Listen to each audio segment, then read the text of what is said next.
So dear friends, আপোনালোকৰ ভিতৰত যিসকল কেণ্ডিডেটে CTETৰ বাবে প্ৰস্তুতি চলাই আছে তেখেতসকলৰ বাবে অত্যন্ত ভাল খবৰ, কাৰণ ইতিমধ্যে আমাৰ 2026ৰ জানুৱাৰী মাহত এটা CTET হৈছিল আৰু ছেকেণ্ড ফেজৰ কাৰণে CTEটে পাব্লিক নটিচ এখন জাৰি কৰিছে আৰু অফিচিয়েল ৱেবছাইটত এইটো আপলোড কৰা আছে।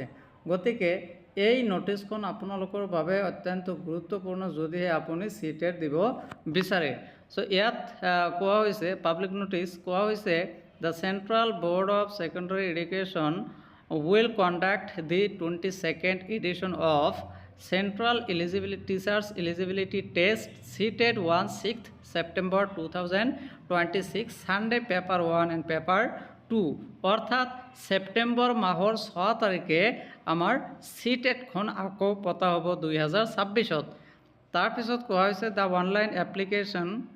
The online application process will start from 11/5/2026 অর্থাৎ আজিৰ পৰাই কিন্তু অনলাইন এপ্লিকেশ্যনটো আৰম্ভ হৈছে। The last date for submitting the online application is 10/6/2026 এইটো মাজনিশালৈ আমি কৰিব পাৰিম। গতিকে আমাৰ অহা মাহৰ 10 তাৰিখলৈকে এই প্ৰচেছটো অনলাইন প্ৰচেছটো চলি থাকিব। The last test will be conducted in 27 languages in 132 cities all over the country. যোৱাবেলি আছিল 22 অৰ্থাৎ 22টা ভাষাত কিন্তু CTET কণ্ডাক্ট কৰা হৈছিল। লেংগুৱেজ পেপাৰ হিচাপে আমি চুজ কৰিব পাৰিছিলোঁ 22টা ভাষাৰ পৰা যিকোনো 2টা ভাষা আমাক ল'ব লাগে, কিন্তু ইয়াত দিয়া আছে 27 অৰ্থাৎ লেংগুৱেজটো অলপ বঢ়াই দিছে, 6টা লেংগুৱেজ নতুনকৈ সংযুক্ত কৰিছে। গতিকে এইটো এটা ভাল খবৰ। তাৰপিছত ইয়াত important information at a glance for CTET September 2026। চ' ইয়াত দেখিছে আপোনালোকে start of submission of online application through CTET website, এইটো ৱেবছাইটত যাব লাগিব CTET.nic.in and CBSE ৱেবছাইট, আৰু এইটো কেতিয়া হ'ব 11/5/2026ত আৰম্ভ হৈছে অৰ্থাৎ আজি আৰম্ভ হৈছে। আৰু last date for submission of online application form অৰ্থাৎ জুন মাহৰ 10 তাৰিখলৈকে এই প্ৰচেছটো চলি থাকিব।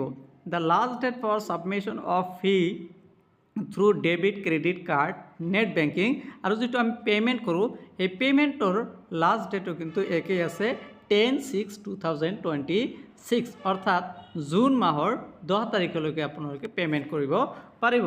ইয়াৰ পিছত কৈছে the online correction if any in the particulars uploaded by the candidate, অৰ্থাৎ আমি কাৰেকশ্যন কৰিব পাৰিম 15/6/2026 to 18/6/2026. No correction shall be allowed under any circumstances after this date অৰ্থাৎ 15/6/2026 পৰা 18/6/2026লৈকে আপোনালোকে যদি কিবা বিসংগতি হৈছে এপ্লাই কৰোঁতে আপোনালোকে সেইটো শুধৰণি কৰিব পাৰিব।